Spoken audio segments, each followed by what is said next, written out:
Mon nom, c'est Denise Thériault. Je suis anglophone. Je suis née en Alberta. C'est une base militaire. Je milite maintenant à Rousse-du-Nord, à Charlesbourg.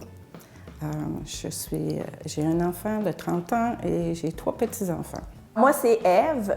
Je suis née féministe, dans une famille féministe. Je suis impliquée comme féministe, comme militante et entre autres avec le 8 mars. J'embarque dans le comité Action cette année. Je me suis fait battre par mon mari. J'ai quitté mon mari. Je suis devenue chef famille monoparentale. Mais ça a pris tout mon change, je vous avoue, pour aller cogner à la porte de parent unique de Limoilou, pour aller chercher de la nourriture pour mon fils à l'époque qui avait 7 ans. Je pense que mon but dans la vie, c'est de me battre puis de lutter pour les femmes qui sont dans les mêmes situations que j'ai vécues, qu'ils vivent, puis que j'aimerais ça collectivement qu'on démolit tout ça. Je trouve ça vraiment important d'être féministe. Dans le fond, le féminisme, la définition, c'est simplement une lutte au niveau économique, politique, social, de l'égalité des sexes. Une des luttes aussi, c'est la lutte contre la pauvreté aux femmes, et moi, ça fait partie de mon quotidien. C'est beaucoup les femmes qui vivent sur le salaire minimum. On s'entend qu'au Québec, on est un des plus bas. C'est quotidien qu'il faut que tu recomptes ta monnaie pour être sûr que tu vas arriver. C'est regarder les spéciaux du côté de l'épicerie. C'est justement s'il y a des banques alimentaires, des fois, qui peuvent nous dépanner, ça peut être ça. Une femme qui est chef famille monoparentale va recevoir une pension alimentaire pour ses enfants. L'aide sociale va y couper parce que c'est un revenu qui rentre, mais c'est pas pour elle, c'est pour l'enfant. Mais on est coupé pareil.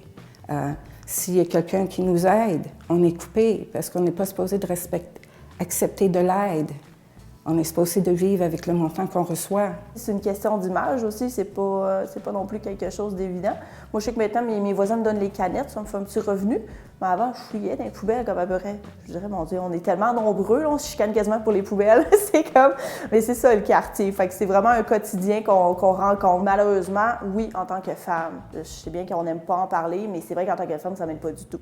Je serais un homme, puis je suis pas mal certaine que la situation serait vraiment différente, que ce soit au niveau de l'emploi et tout ça aussi, là. Puis au niveau du salaire, c'est sûr que là, ça dépend des milieux, mais il y a beaucoup de milieux, c'est loin d'être égal. Il faut que tu te battes un peu plus pour ta place, pour prendre notre place. Puis c'est d'ailleurs ça aussi, le militantisme pour moi, c'est de prendre notre place dans la société.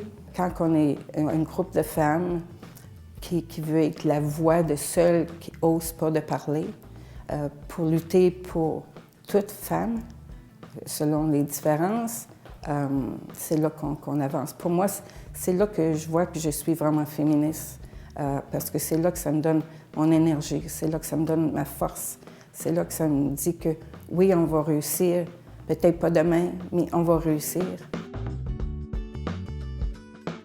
Mon plus grand espoir, ce serait avoir le revenu universel garanti, que tout le monde ait une base, personne ne sera étiqueté, personne n'aura des catégories.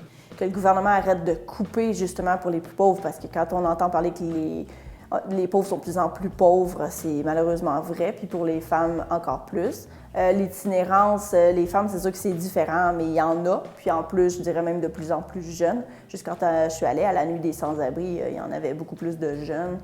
Donc c'est tout ça, là, les luttes dans lesquelles il faut s'impliquer.